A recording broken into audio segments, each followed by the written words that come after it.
This is the Powered Up Podcast, show 98.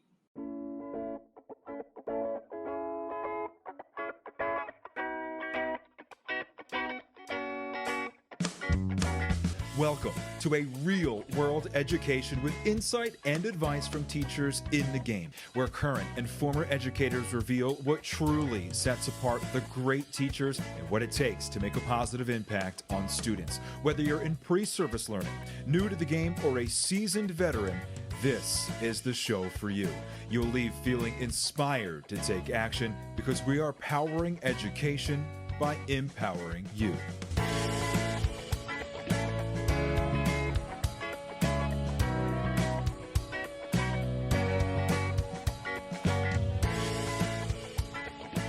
Hey, what's going on, everyone? This is Ken Erman, host of the Powered Up Podcast, and I'm here with my trustworthy, as always, co-host, Mr. Matt, the grass skirt wearing Rogers. Matt, what's going on, my man? You know, I wish that I was in the place of our guest tonight, which you'll pick up on the nickname in a moment.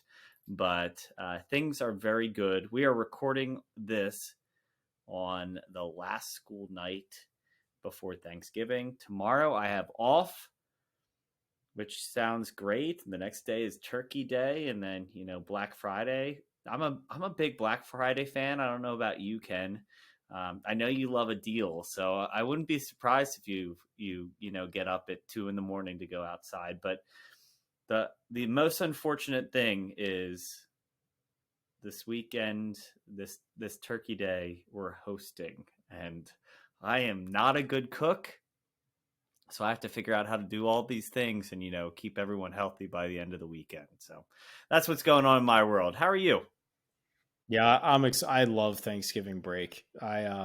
It's such a perfect time of year. Everybody needs it.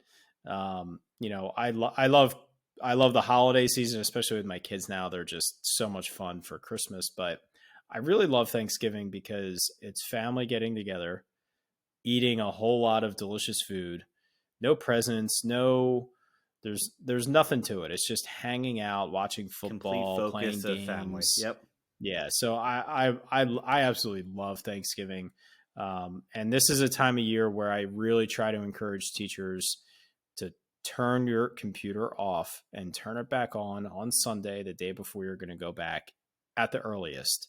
And even reminding my fellow coaches to do the same thing, because we need to take those breaks. And so I'm really looking forward to not doing anything work related for the next 3 or 4 days as we jump into our break. Like you said, our guest tonight is from a climate that we would both love to be in right now, especially that it is freezing cold outside in Pennsylvania, coming off a really cold stretch. But shocking to hear from our guest the experience that he has had. I knew some of it. I didn't know half of it. Someone that I would say has the most diverse, vast experience in education that we have ever talked to on this show, and probably will ever talk to on this show in a really meaningful, positive, effective way. Just blown away by experience in education and how through it all he has maintained such a clear North Star of improving learning for students and improving teaching opportunities for his teachers.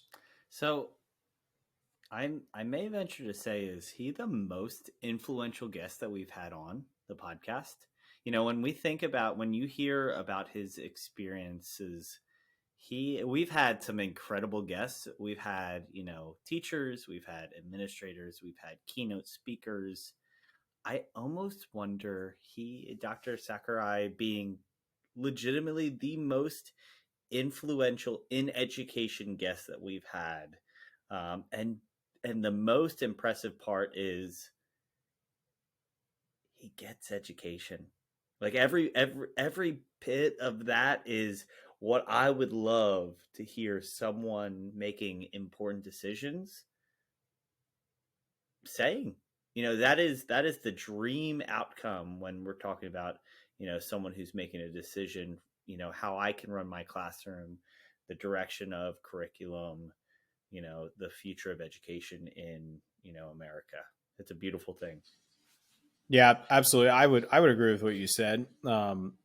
There's argument to be made of different perspectives, but when you listen to this episode, you'll know exactly what we're talking about, and it's a interesting story. It's a fun story, but also throughout a lot of great content on how to create impact in your classroom. So without any further delay, let's jump right into our interview with Dr. Winston Sakurai. This podcast is a proud member of the Teach Better Podcast Network. Better today, better tomorrow, and the podcast to get you there. You can find out more at teachbetter.com/podcasts. Now let's get back to the episode. Hi, Winston. Welcome to the Powered Up Podcast. How you doing tonight? Good. Aloha. Thanks for having me on.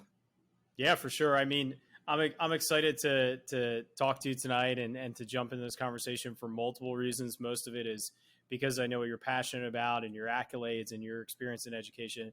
But also, I'm really excited to have you join us from Hawaii, because Matt and I are on a quest to talk to at least one educator from every state, and you are definitely our first Hawaii guest. So that's another thank you. Pin on the map for us. Quite honored, and I'm just a regular guy like everyone else, so this will be a fun show. Absolutely. So kick things off for us, nice and simple. Officially introduce yourself. Maybe a little bit more detail on where in Hawaii you're from, and then just give us a snapshot of what your career in education has looked like. Great. My name is Winston Sakurai. I'm a recovering school principal right now, but currently I'm working at the state office as our instructional practices and curriculum review executive officer. I work in Honolulu. I live in the suburbs in Mililani, and I have a beautiful wife and beautiful children. And a little bit about the education career. It's a little bit different than everyone else. I started back in high school, actually, being involved with our State Department of Education. Hawaii's very unique, where it's one system for our SEA and our LEA. So it's the only one in the nation where the state agency is also the local agency. So there's one school district in Hawaii, and all the public schools fall under that. There's 258 next year, public schools. I was a public school graduate, very fortunate to have parents who wanted their child to have a good education. So they focus upon that. And, I went to school in third grade. I knew I wanted to be a school principal because we had, from elementary school all the way up to 8th grade, I had 8 different principals during that time. And so it was a challenge. I could see in the eyes of our teachers, who were really, really good teachers. I'm so glad I've had great teachers just like yourselves to help me grow and learn.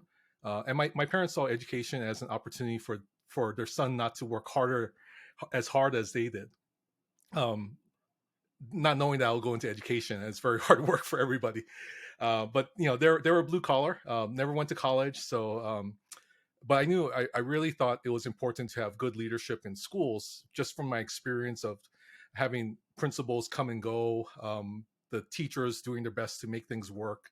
And again, like I said, I had really good teachers. I think they kept the school going, but the potential wasn't there to be a great school, right? So you have really great teachers, principals that come and go. So it's just a good school. And the principal, when I was in elementary school, my last 2 years, stayed for 22 years, was a National Blue Ribbon School for 2 times, which was amazing during her tenure there. But I went off to high school. I was very fortunate to get involved in student government. And from there, was student body president, and then went to be the state student council president, which made me the student representative to our state board of education. So I would go to meetings. I would learn from what was going on with our state superintendent and our principals and assistant superintendents, and then left the public school system to go to college. And I was at the University of Hawaii, and I got a call my freshman year saying, "Hey, Winston, we're trying to launch this new video text terminal system," which is basic email, right? So it's the dial-up email. You have a dumb terminal that you plugged in and was able to access a bulletin board system with basic email. And we need someone to train them. So my freshman year of college, they called and asked me to come back and do some distance learning training through the system. And because we're on different islands here, distance learning and technology was always a big part of our public school system, because it was easier to have communication systems that way through microwave beaming or other things, rather than flying people in from a neighboring island. So I was able to do that, and then did that for a year. And then I got a call from the governor's office saying, hey, the governor wants to talk to you. And so the board chair had informed me that they were looking to replace one of the Board of Education members. And since I had been involved in a lot of things with them as a student, and then later on testifying for like increased counselors, preventing youth gang prevention, trying to increase pay for student activities coordinators, I've been involved in the legislative process there. So when the governor called, I said, the governor's office asked, oh, are you busy? He's like, sure, I have class here at college, but I can come down and meet with the governor. So I met with the governor. We talked a little bit. I told him about my passion of improving opportunities for students, student empowerment, being involved in local, at the time, very local backyard type of processes to help students learn and grow.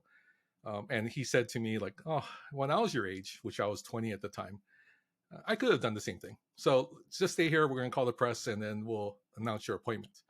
So I was very fortunate to have a Board of Education chair that believed in me as a student, as a high school student, and then as a college student.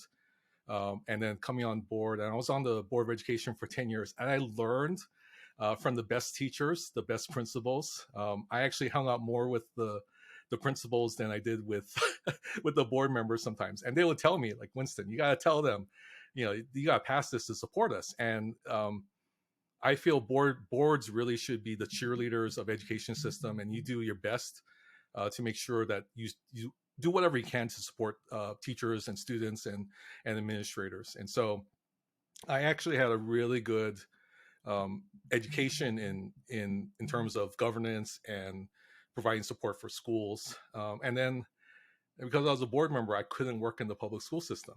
And there's no other districts here, right? So going back, like there's only the public school system, one district. I was a board member, and there's a law that says you can't be an employee of the department if you're a board member for 2 years afterwards. So I was at the University of Hawaii. I went into private education, went through charter schools, and then finally, after 20 years, I'm now back with the Department of Education at the state office. So I'm super happy, to be a part of that. When I was teaching, we went through a teacher strike, and that was very difficult. I was actually teaching in a private school, but I was chair of the negotiations committee from the state side.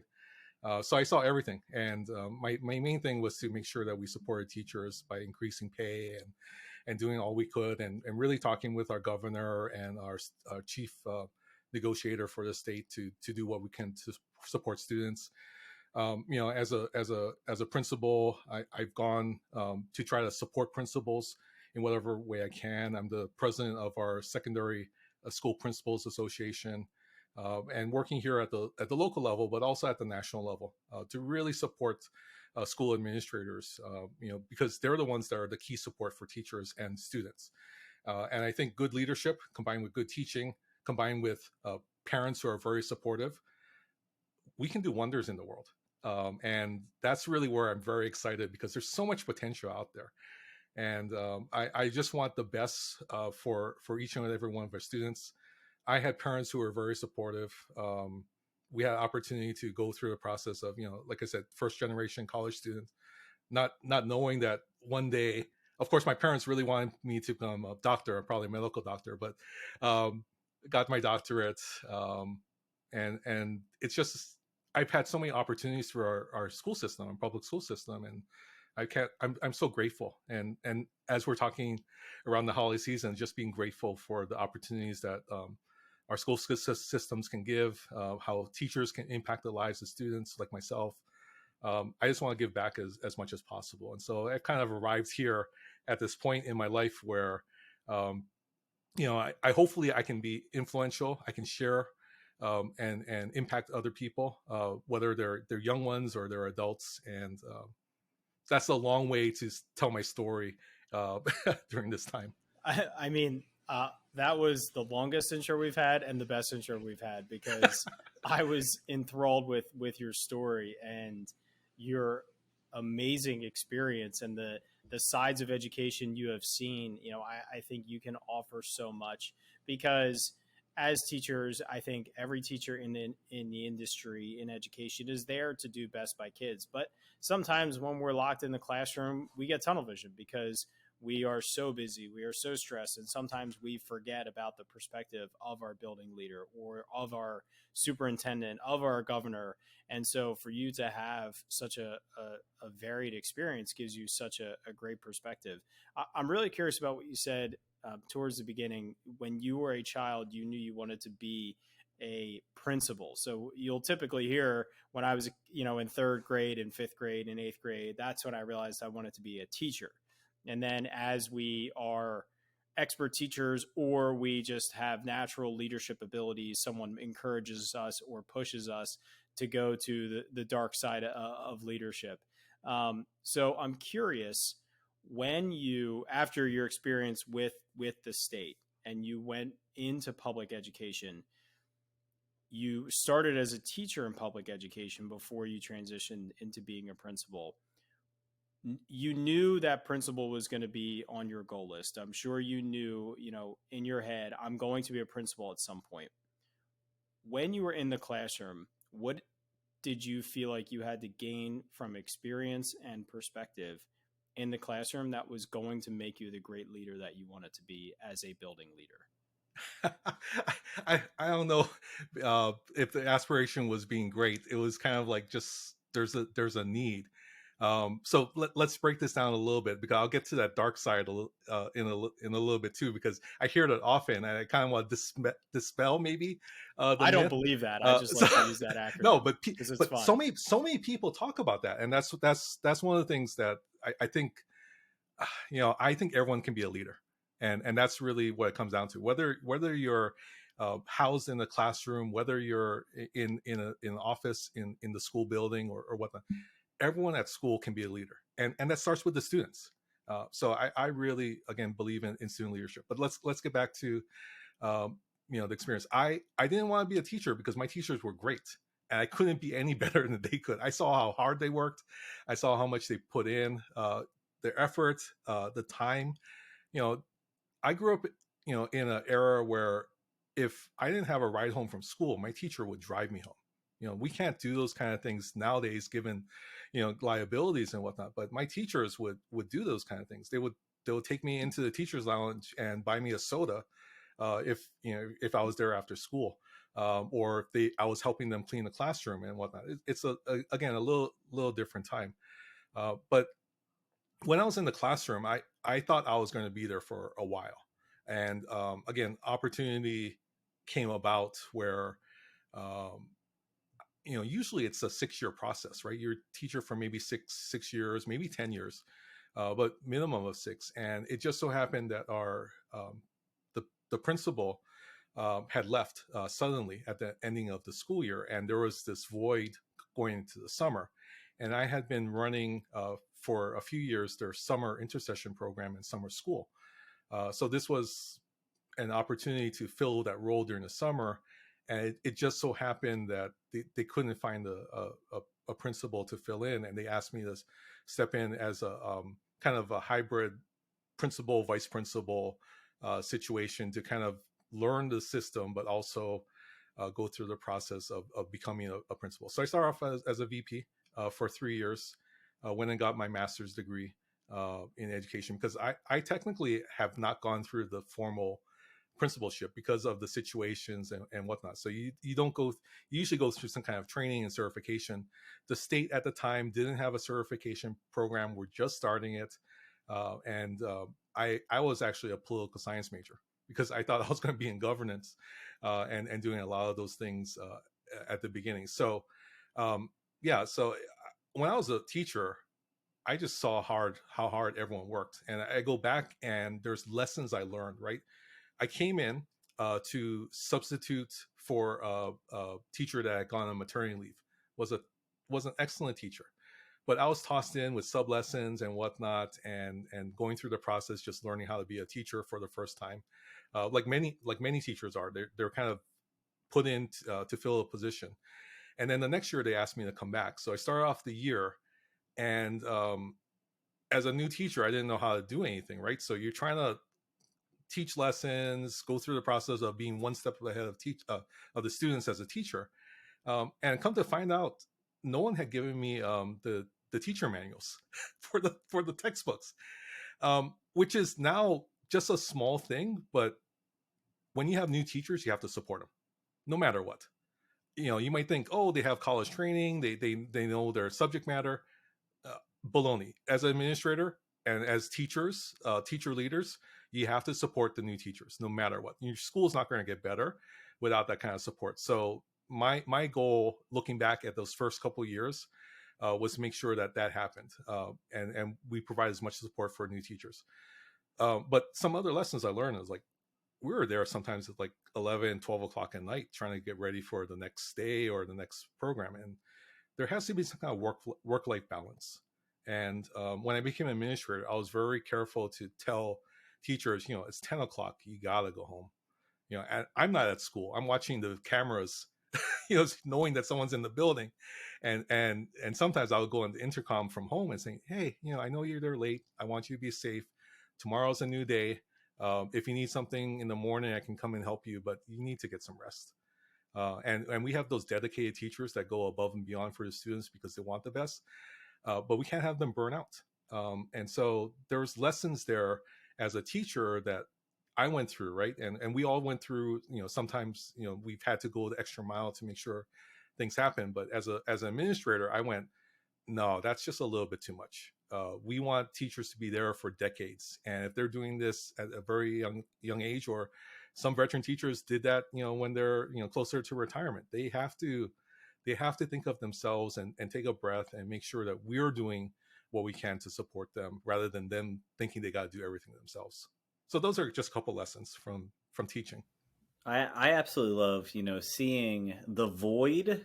You're mentioning you have these great teachers, but the idea of having 8 principals in an educational career, as a student, and recognizing how difficult that is, sometimes, and I've had some friends that hopefully I don't say anything that would come off, potentially offensive, but when I think of a place like Hawaii, I think of it as paradise, absolutely, incredible. And you forget that it is the home, not just a vacation center. And so there's so many places, around the world, but, I think about Hawaii, that actually makes the longevity of teaching difficult. There are challenges that I don't know if we, as from the mainland, or I'm in Pennsylvania, far, far away, the idea of teaching in Hawaii sounds like a dream come true as we head for winter right now. Can you kind of speak to why maybe some of the hardships that we wouldn't expect about, as an administrator in Hawaii, having these teachers, stay, or cost of living compared to, the what you get paid as a teacher? What are some of those challenges that actually attribute to what really, to many listeners, may sound like a dream position, but when you barrel down, or kind of tunnel vision down into like real facts, you kind of understand why it's so challenging? Sure. If I shout, we are Penn State. Okay, so Pennsylvania is like this mecca of educational innovation, which I'm so excited to hear about and learn from people from Pennsylvania. But there's also friends that have come down here and they've taught, coming from your great state, and I think they've done their research, because you can't just come and jump off the plane and think you're going to be acclimated to the things here in Hawaii. Even visiting, unless you visited like multiple times, it becomes very difficult, because one, you're so far away. And the one thing I hear when teachers decide to return is they miss their family. They can't just jump on jump in the car and drive, right? You have to catch a plane, and it's very expensive, and it takes time, right? If I'm traveling to the East Coast, which I've had to do, there might be more time on traveling than I'm actually on the ground, uh, you know, uh, there, because it takes sometimes 18 hours, and if you have delays like we've had recently, it takes even longer, right? So that's one of the challenges, is the distance from family. You can't just visit them when you want to. You have to plan those things, and because we have short breaks during the school year. During the school year, it's much more difficult than maybe a summer. Cost of living is a big thing. The median cost of a 3-bedroom, 2-bath starter home is over $1 million here, and so you're talking about expenses that is not sustainable sometimes, unless both, if you have a dual income household, if you have a family. If even for someone that's single, they might have to rent out a place at first, or have roommates. Housing is a challenge. It just is, and we're constantly looking for ways to provide teacher housing here, whether it's state property or some kind of partnership. Especially if it's our rural neighbor islands, where gas is over $6, milk might be $10 a gallon. Sometimes it's the cost of living is high, and then you add in all the inflation we're dealing with right now. That's very difficult. I think the other part is that we want to make sure that there's and we talk about this with much sensitivity, because we want people to be successful. There's a cultural difference here in Hawaii, right? It is a place where there's a multitude of different ethnic groups, history behind that. And not to stereotype anything, we want to make sure that anyone that comes here understands that there's respect for ohana, family, place. A lot of what we have here in the state is aina based, which is land, right? The land is important.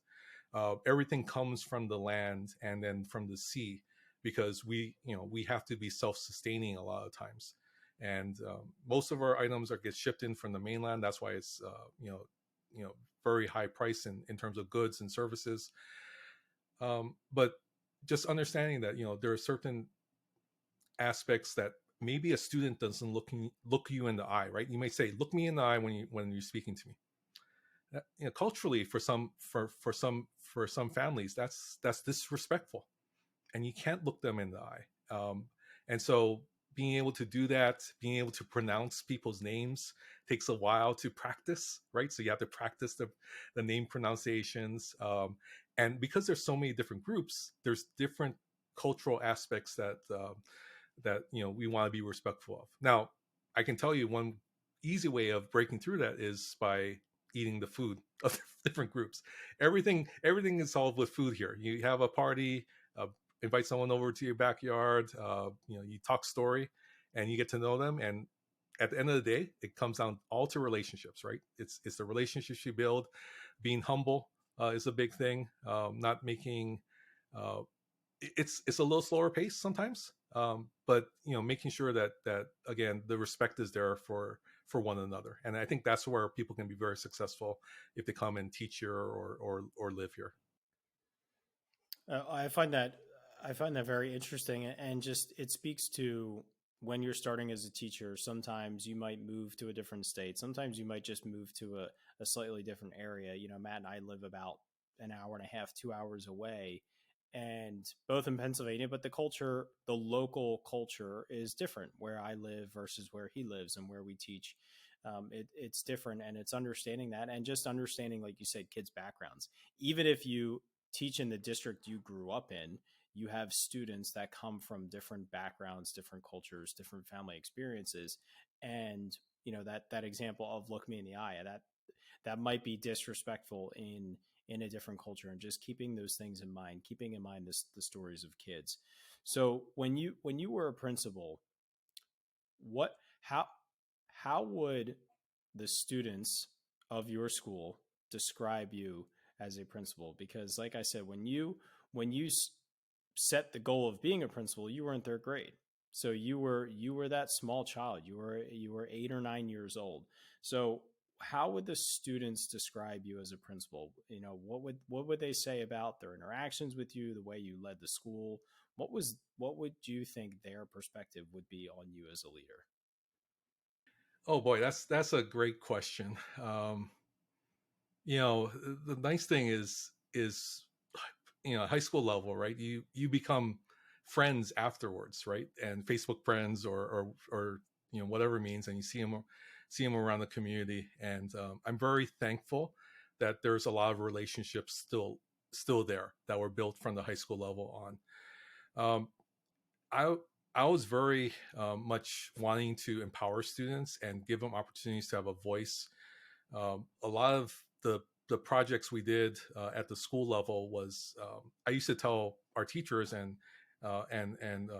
support staff, like, it's it's the students' time to shine, right? So when they have an assembly, it shouldn't be us up front; it should be them up front.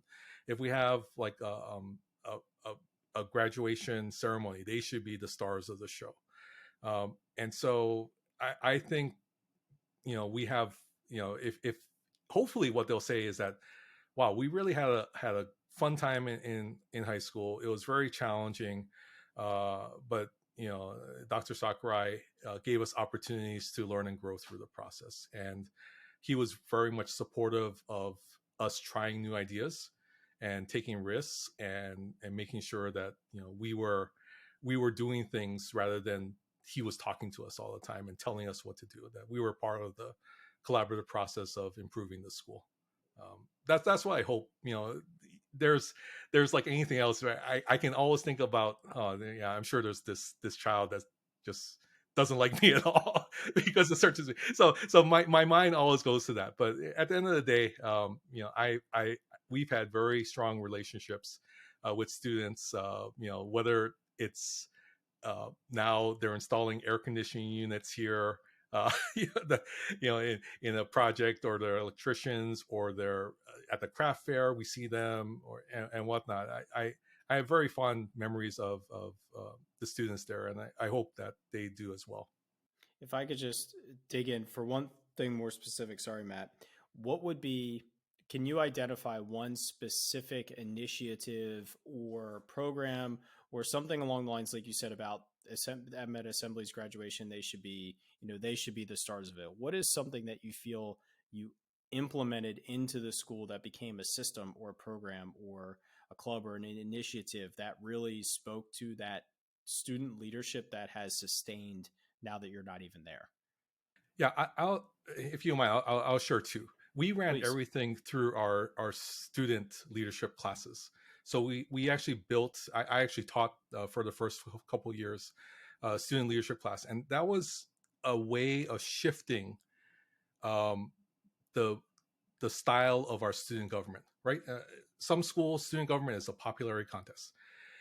I have always felt that this is an opportunity for work to be done to improve the school climate for students. So students helping students building a program.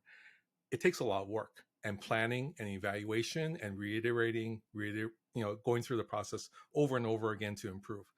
So by moving it to more of a leadership class, and you have to be part of this leadership class if you want to be involved. First couple of years, we started building it up.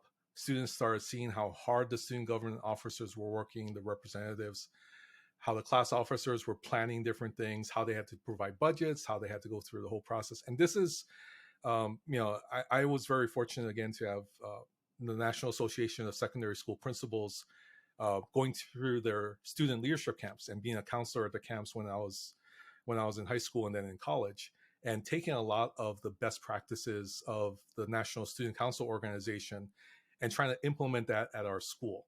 And so there's templates there that, if you want to involve students, how to get them involved. We had a whole curriculum just based around how to plan different projects, calendar things out. And maybe this is something students will also say about, myself, is he didn't tell us what to do. That was hard because we wanted him to tell us what to do, and going through the process of working together and fighting over different things and trying to collaborate together as students was difficult, but it was also very rewarding, and that's not something that a typical principal would do.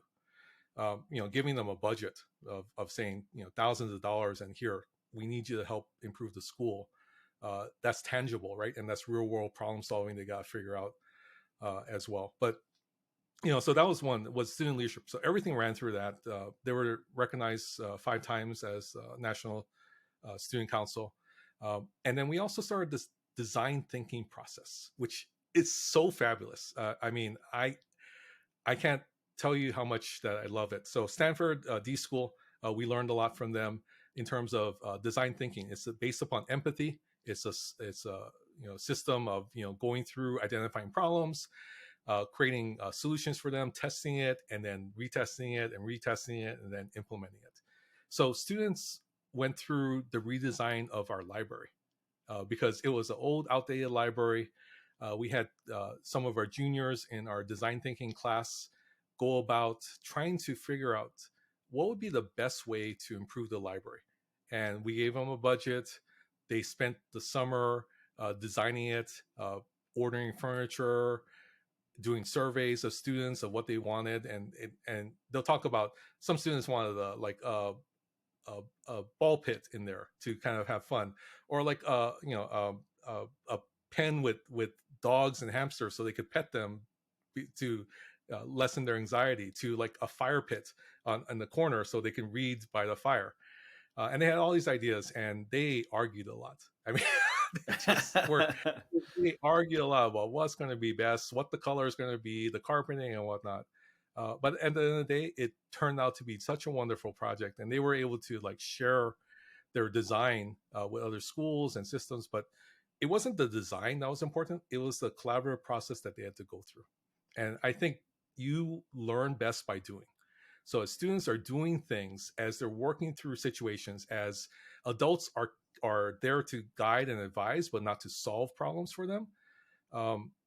Sometimes, again, the frustration, the emotions that come with it is where the learning sticks. If there's emotions, attached to learning, that's when you remember those things. That's when the memory comes about. That's why I can remember things from like 3rd grade, because there was emotions attached with having a principal that didn't know the rules of the school and did things, on the playground that we questioned, right, as students. So I remember the hurt of my friend getting detention because they didn't do something, but the principal thought this was the best way of handling a situation, right? So, there's all those kind of things that I believe the leadership part is not just telling students what to do, it's having them do it themselves, and having those emotions come about, having them struggle through situations, because this is an opportunity to practice those skills to take it on later on into their career and college aspirations.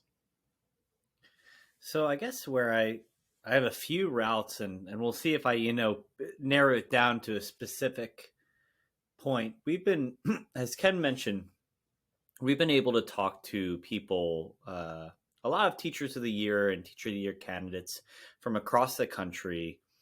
So many of them in remote locations where the school is the backbone of the community.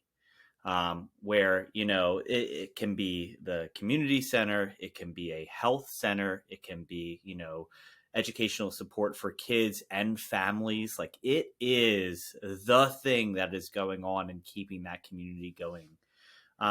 And what I'm hearing from you describe so proudly of your educational system is just realistically great education. It doesn't matter where you're at, you, in the unique position you are taking on educational paradigm shifts aggressively, by talking about design thinking and talking about how the students are so involved in the decision making that is so important in their development, but also to their own experiences. I guess the main question that I really have for you is, how does education fit within your community, but also the preparation that you're giving these kids through these realms? How is that influencing the community as well? Because I think there's two differences. You have, citizens that leave school that make your community better, while also, while they're in your school, making that community better. Hopefully that actually paints a question there. No, that's a great question. The purpose of education is to have a better society, right? And we're trying to create opportunities for students to learn and develop. We used to say that we don't want high power rebels, people that knew a lot of stuff, could recite what was in the textbook, but didn't have really the character or qualities that we think of what might be a good citizen of our nation. Um, the design thinking process is, yes, problem solving and coming up with solutions, but at the end of the day, we stress the empathy part, understanding what someone else is going through, understanding their struggles and how you can assist and help. Uh, that help part, that compassion and kindness, I hope that's the part that is emphasized the most, even though we're talking about a very systematic way of improving, solving a problem. Um, and I think a lot of people came in thinking this is more of an engineering class, and there's that engineering part of it, right? You're designing stuff, you're creating things, but to me, the empathy part is the key. If you feel that you can make a difference in someone else's life, and that is rewarding, not just to them, but also to yourself, how much more powerful that can that be to your community, right? You have a lot more people thinking about each other in your school, in your community, and saying, if someone needs help, you are there for them to care for them, right? That is, I think, so much more powerful than understanding how to solve a question of designing a bridge or creating a new system of elevating Bitcoin or something. I don't know. Those seems to be big issues. But if you can combine the passion for helping one another, I think our world's just going to be a better place. So hopefully that answered your question. Absolutely, and I as you were answering that, I was kind of thinking about your educational career, that you had this opportunity to step into a true leadership role while very early on. How have you kind of taken that to add on to that? How now that you have flipped where you're kind of designating or suggesting kids for those positions, where have you also pulled that in to enhance even further that illuminates great individuals in your community to just have a stronger voice? Yeah, in my old age now, I've kind of taken on this more mentoring, support type of role. It's the school of hard knocks and wanting people to be successful, and so a lot of time now is just talking story with people and trying to do whatever I can to share some of the, not just the history of our school system here in Hawaii, but understanding that there's a bigger part of us in the nation, right? So as Hawaii improves, that improves the United States. As the United States improves, that improves our world. Uh, and being hopefully a small part of that by passing on, like, here, if you're in this situation, we can talk through that and we'll kind of problem solve, and then pass it on to someone else, and you support them as well. We're kind of, I think the pandemic showed us that we're in this together, right? So anything that we can do to pass on best practices, anything we can do to support one another, whether that's physically or just emotionally, having conversations over some kind of video conferencing and sharing what could be better for our schools.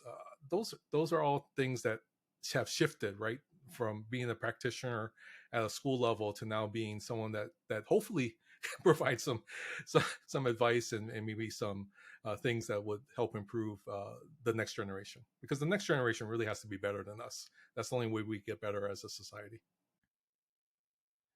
So when you were when you were really focusing on the student empowerment, which is I'm sure Matt saw this coming from a mile away, was I my biggest I passion. could almost say it for you.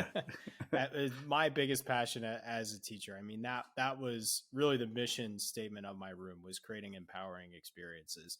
And I've gone on to do a couple keynotes and a lot of speaking recently, and that's always the focus of my conversation, is about how can we utilize the 45 or 90 minutes or the entire day as a self-contained teacher that we have with these students to empower them to experience education, not just doing lessons, but creating experiences for students.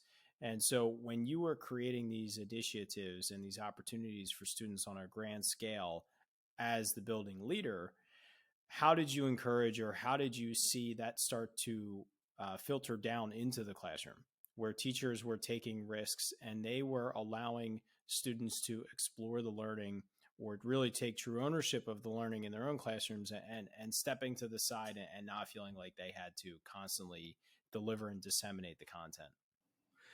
Right. It took a long time.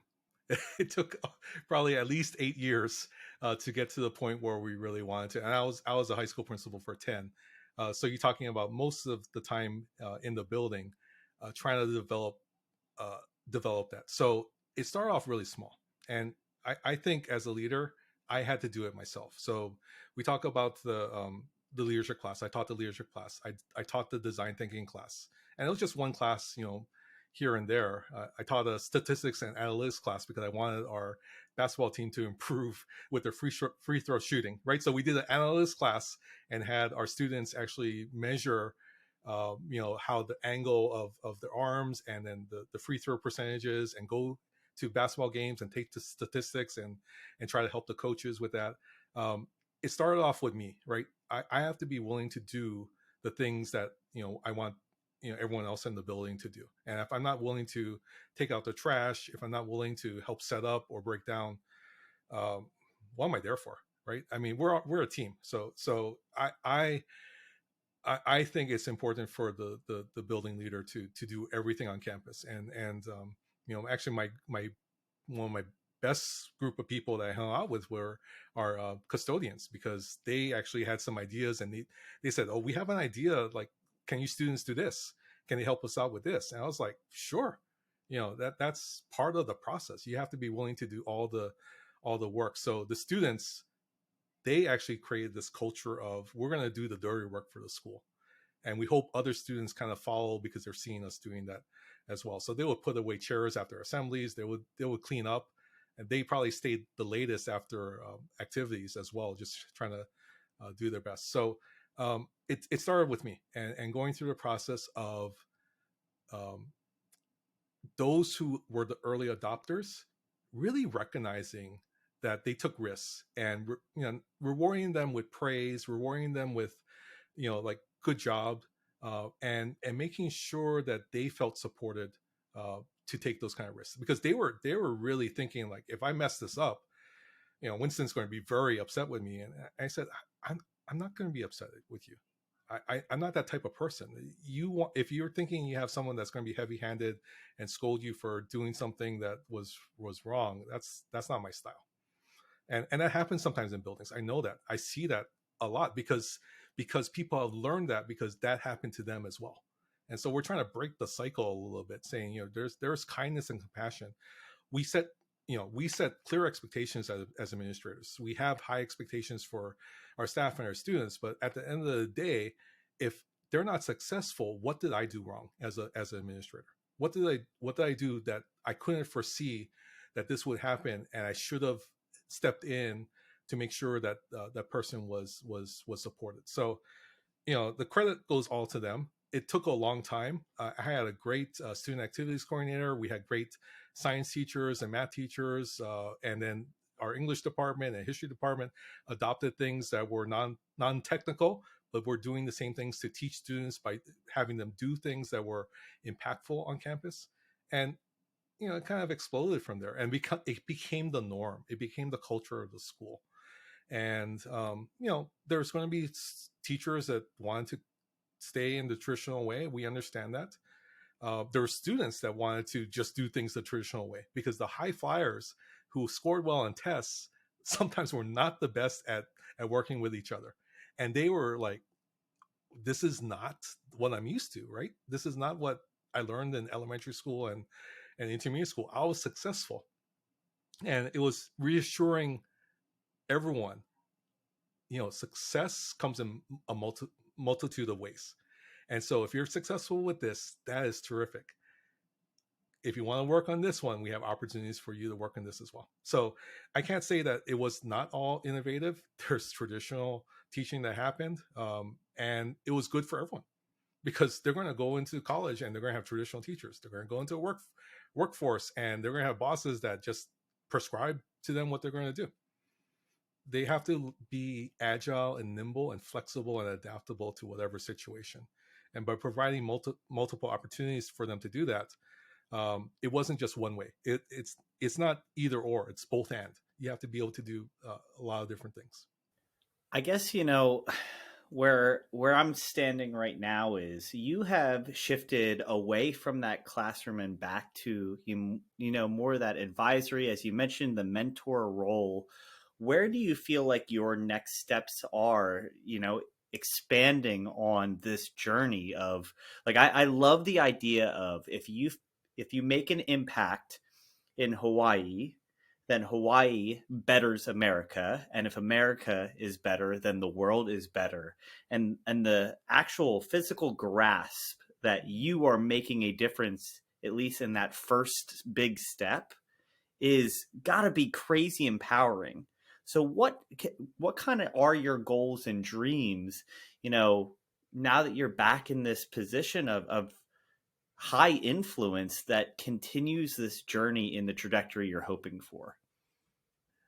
Not to put a ton of pressure on you by any means. That's not what I mean by that.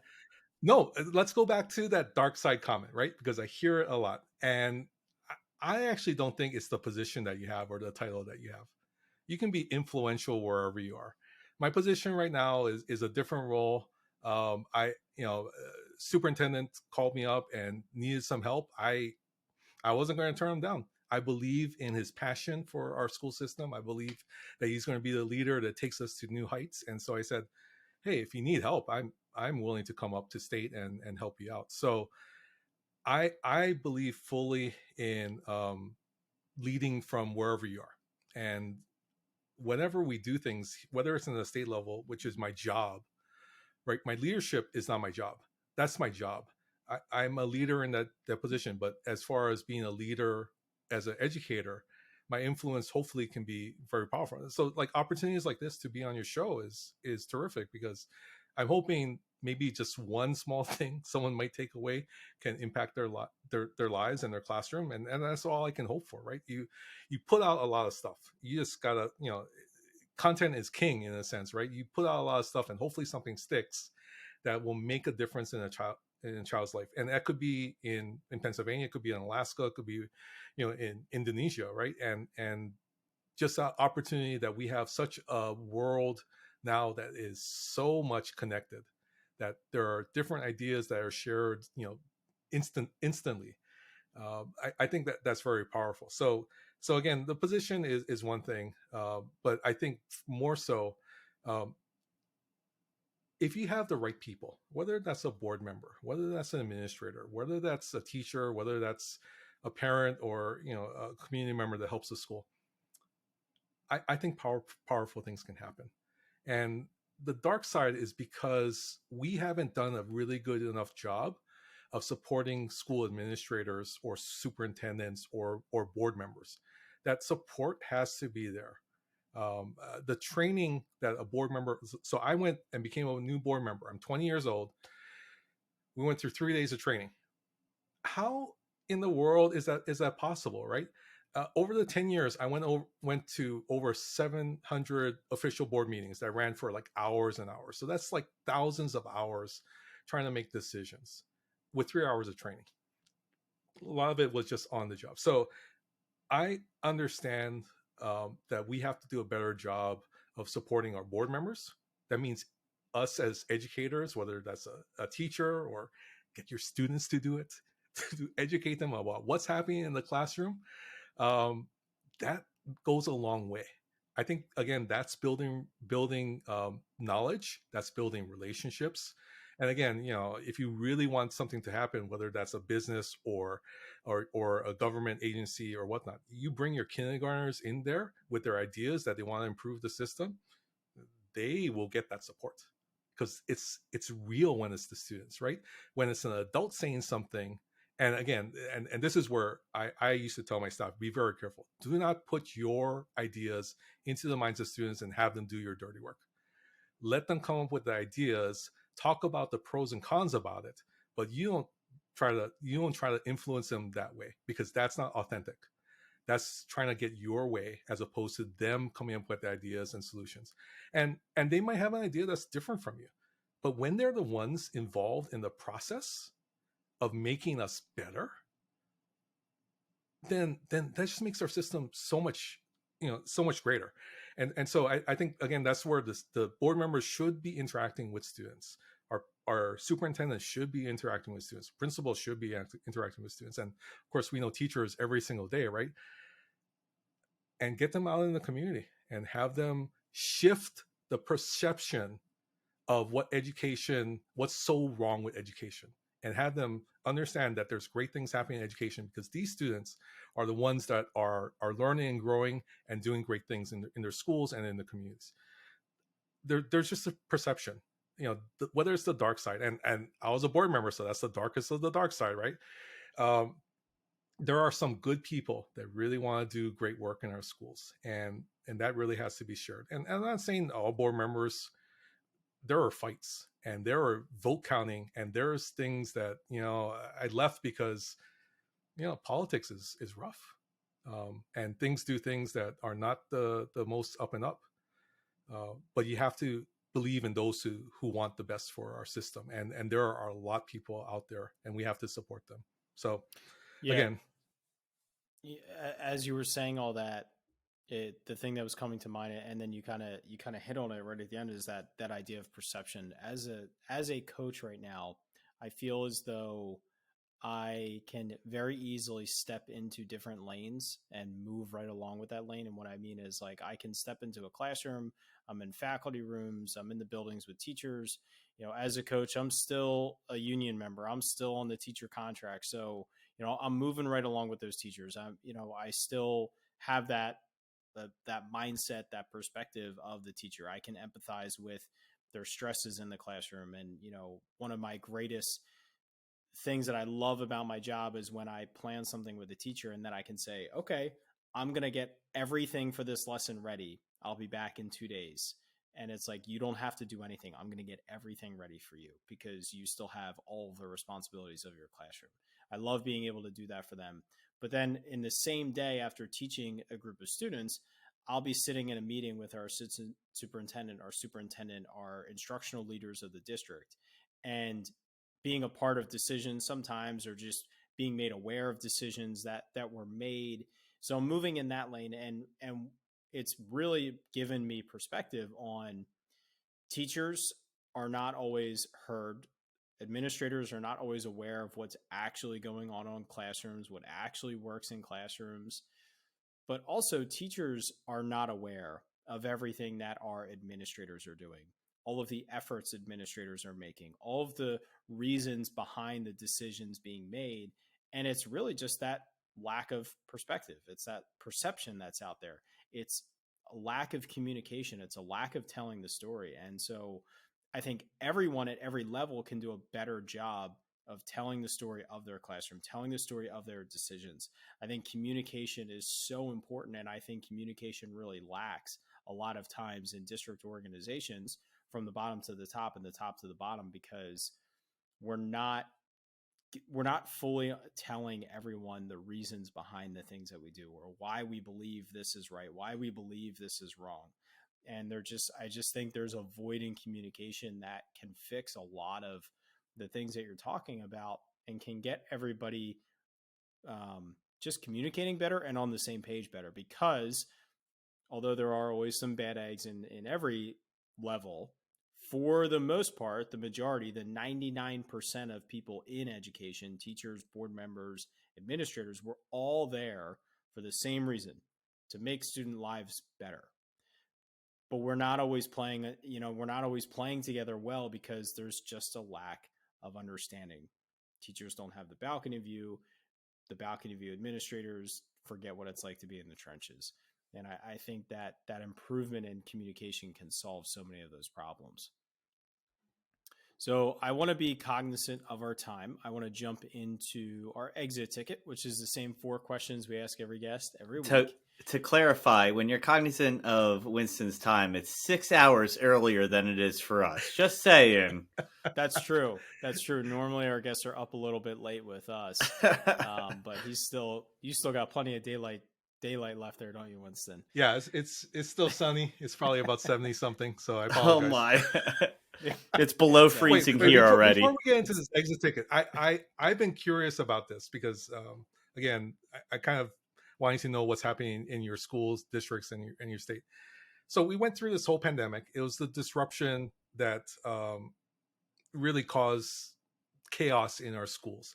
And at the same time, for those of us who want a disruption, who want to change ways of educating students, are you seeing that change right now in your school system? Are you seeing things or is it the same way? We've returned and we want to return back to normal, and we're going to keep on doing this things the same way we did as we did before the pandemic. Matt, you want to go first? Yeah, let me jump into that first. As a classroom teacher, I find that there's a little bit of burnout to the ideas of auxiliary items that may not have a great return on investment. So I feel like there's a really great evaluation of things that are great for kids. There are so many more passion projects that I'm seeing within my school building that are teachers saying, my kids have dealt with so much. We're going to have a blast.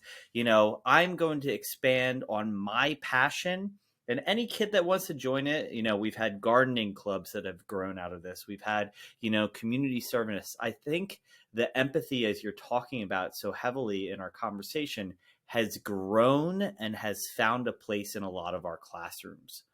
With that being said, I also see that there's some classic there's 2 things. I feel like in general, educators' digital competencies have really jumped. And because everyone had to get on board, they understand how to be on board. And so they can have the decision, like technology should be, to be an asset, not our, lifeline in the classroom. But pre-pandemic, I found our classrooms striving to use technology to, make the school board happy type situation, or send a nice picture out on Twitter. And what were my kids really getting? I don't know if they were getting what I really needed. And I feel like my evaluation is, if pencil and paper is the most direct way that I can teach a concept, then that's the best thing we're going to go with. Because I'm not necessarily looking for flair, but my kids can have creativity to choose whichever direction they go in. So that's kind of, my outcome is educators now are choosing from among a variety of teaching practices, as opposed to feeling like they pre-pandemic are obligated to teach in a certain way to keep up with the times, if that makes sense. And feel free to, Gotcha. Pick that part of that perspective apart.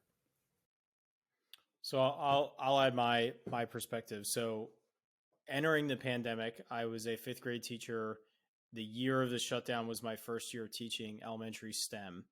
And coming out of the pandemic, I was a coach. So the following year when we came back, I was now in the secondary instructional coach position. Leading into the pandemic, technology was a huge part of my classroom.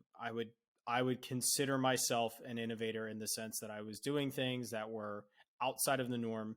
In my district at the time, secondary had become 1-to-1. Elementary was nowhere near 1-to-1 when I left the classroom. So I had 10 laptops for 30 kids. That was my normal ratio. At times I could get my hands on 5 or 6 iPads. I could get my hands on more laptops, as needed. And so, teachers knew me as the tech guy. Like I was the boots on the ground, the informal guy that would fix all the technology problems in the building, as well as attending conferences related to ed tech, teaching graduate courses related to ed tech. And so for a while I thought, that I am very passionate about it. And meanwhile, like I said, everything in my classroom was about student-centered learning. You would walk into my classroom and you would see me not doing a whole lot. All my work was behind the scenes before that. It was the students leading the lesson. It was the students leading their own learning. So I could pull one student or 4 students into that small group instruction, or allowing them to pursue those student-led projects. And during the height of the pandemic, when we were back, maybe shut down, maybe not, like we said, everybody's using technology, and that wave of technology aptitude for teachers was hit. And now I'm seeing a push, and I do agree with it at times, of put your devices away. We got to get kids off devices because they're using it too much. And it's kind of helped me realize that all along the lines, my passions were never about technology. My passions were about student empowerment and student-centered learning. And now I feel like instead of the pendulum catching up to me with technology, I feel like I've been standing behind the pendulum, watching it go back and forth past me, missing the idea of that student engagement, that student empowerment, where we went from traditional, for the most part, traditional lecture-based teaching, face-to-face, to figuring out how to allow students to consume content digitally. And now we're flipping back to, well, let's, make sure we're not doing too much digital content consumption. Let's do traditional teaching again. But it's still that content consumption phase that I feel like we haven't broken out of. And I am seeing things to start to change in my district in a positive way, and some principals kind of getting on board with this. But from my perspective, that was the wave that we missed on the way out and on the way back, is this idea of students taking ownership of learning and teachers stepping to the side and realizing that it does take a risk, but you can actually make your job a heck of a lot easier and a heck of a lot more fun if you just have the students do as much as they possibly can to lead the classroom. Absolutely. That's great. Sorry, I didn't mean to take over the show. No worries. I'm No, curious. I think it was a great question. Well, and just to add one more thing, I think, Ken, what you're saying really is an interesting dynamic that I feel like a lot of us educators are feeling today, which is freedom. I feel free to make a more educated decision on what's best for my kids. And the primary focus is kids. Like, I think the outcome has become less, not completely, but it's one of those, we survived through all of this. The last thing I'm really worried about is. And there was times pre-pandemic where I was vocalizing my kids would have opportunities for creativity through technology, or the emphasis of a standardized test. In the reality, I want my kids to love school again. And that has been what I've taken out of the pandemic as my priority, and the only thing that I'm truly focused on. And what I've found is that translates to, good things happening, both inside my classroom and also on the test scores at the end. That it's kind of like that old adage, when you stop trying to find someone to date, you find someone. I feel like when you stop trying to force teaching to, accomplish every assessment anchor, or, every check of every box, and you focus on listening to kids, some beautiful things happen in the classroom. Awesome. That's awesome. Yeah, it's something I could talk about for hours. I have ideas just running through my head. Like, just to give an example for what I mean, I had a huge unit that I converted from lecture based to the students created a like a fun documentary, like they were in a biome. They had to research every biome. Prior to that, it was just lectured to them every biome. When I was in the moment, I felt like, wow, look, I'm green screening. I'm doing all. I realized, yes, I did all that, but actually, what I loved most and what the students loved most is that they were in control of the unit the entire time, because they decided what they researched, they decided what they talked about, they decided how they showcased their understanding. And technology being a part of it, great. Technology allows you to accomplish things like that we couldn't do in the past, but it's not the main benefit of it. It's that student ownership piece that I think is the main benefit. All right. So, same 4 questions we ask every guest every week. Question number 1, what is the best thing a teacher can do to make a student's school experience better? Yeah, just get to know them and talk story with them. That's probably the best thing. At the end of the day, everyone, whether it's a student or a teacher, I think they're curious, right? They're curious about someone else. They want to connect. I think as human beings, that's important. So just getting to know them and talking with them and being part of their lives. That's probably the best way. Oh boy, there's so much good advice that I've gotten over the years. The first thing that popped into my mind is don't let the haters get you down. That's one of the things. You're not going to please everybody, whether that's a parent, whether it's a student, whether it's your administrator, whether it's another teacher. Be you, and be the best you that you can be. This is not a competition per se, and this is not something where we're looking to be a popularity contest. Do what's best for kids, and you always do what's right. So that's the advice I've gotten.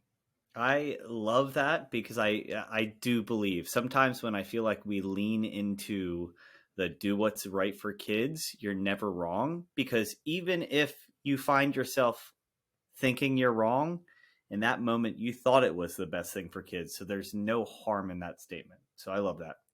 The next question really comes down to, surviving a school year. We recognize that the school year goes in waves, that there are, times that are easier, and then there are times that are clearly more challenging for us educators. That might be conferences, report cards, end of the school year.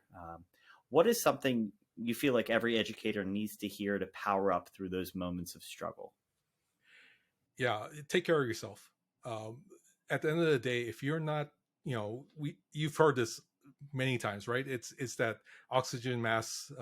You put that on first, and then you can take care of someone else. It is so important that you take care of yourself. Get the sleep, get the rest, eat healthy, and do whatever it takes to make sure that you're okay. Because if you're not okay, you can't be okay for your students, and they need you. They really, really need you. So make sure you take care of yourself. If you need to take a sick day, if you need to take a mental health day, I think that all those things are super important for you to be the best that you can be for these students. It's easy to fall into facilitating a repetitive classroom. From your perspective, especially as a building leader, what do you think separated the teachers who were the ones constantly seeking to change, innovate, and implement new teaching strategies into their classroom? Yeah, the best teachers, the best leaders are learners, right? So we talk about lead learners in terms of the principalship, but really everyone should be a lead learner. You have to lead yourself. You have to improve. You have to question, and we talk about not reflecting, but reflecting, right? So reflecting and then taking action for what you've learned and grown in. And you're not always going to be correct. You're going to make mistakes, and so but if you're learning and growing, there really is no downside to that. You're only going to get better in the long run. So continue to learn, continue to grow. Find one thing, like I said earlier, find one thing that will make your school or your classroom better, and that will actually be something that's a small brick in the wall that helps improve education across the entire system. Winston, I have thoroughly enjoyed this conversation. Your many perspectives, and I think what you've offered through this conversation has been wonderful. If our listeners wanted to, stay connected, hear what's going on in your world, what are ways that our audience can continue that conversation with you going forward? Yeah, always willing to connect. I'm on Twitter at Winston Sakurai, Instagram, Facebook, whatever social media, or just email at winstonsakura@gmail.com. Fantastic. Thank you so much for sharing that, Winston. Thank you for your time. This has been a great conversation. I've really enjoyed it. Just your perspective, your ideas on leadership and how we can really create meaningful and sustainable impact on students. Your district was clearly very well. I guess your school was clearly very lucky to have you. Your district is your state, and your state is very fortunate to have you as a part of their leadership community, and really someone that's championing students and teachers. And I think that's needed now more than ever at such a high level of leadership that you possess right now. So thank you for doing that. Thank you for doing everything that you do for education. And thank you for your time with us tonight. Well, we say mahalo and thank you. It doesn't, we don't get opportunities here in Hawaii, maybe like some other places. So just great thanks for having me on, and hopefully you'll have more people from Hawaii or Alaska or some other places that you haven't reached out to yet. Absolutely, that would be fantastic. So it would bring us much joy. You'd love to recommend. Yeah, absolutely. We would really enjoy that. Awesome. All right, Matt, why don't you shut us on down here? Well, as we power down this episode, Winston, you have definitely left us feeling powered up. We are, so excited to, have had this conversation and looking forward to the impact we can have on kids going forward. So with that being said, we're looking forward to another great conversation next week. We'll talk to you then.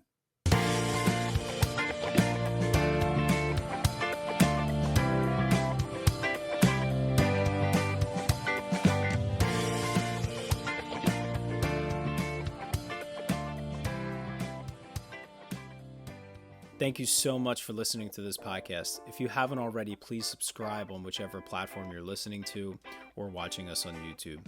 Each week, we get to talk to amazing educators who are making a positive impact on the lives of students, their colleagues, administrators, and education as a whole.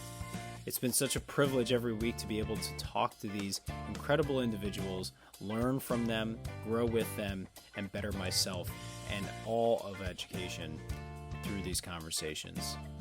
If you haven't already, please consider sharing this with a colleague, someone who can benefit and be powered up from the experience of listening to these incredible conversations.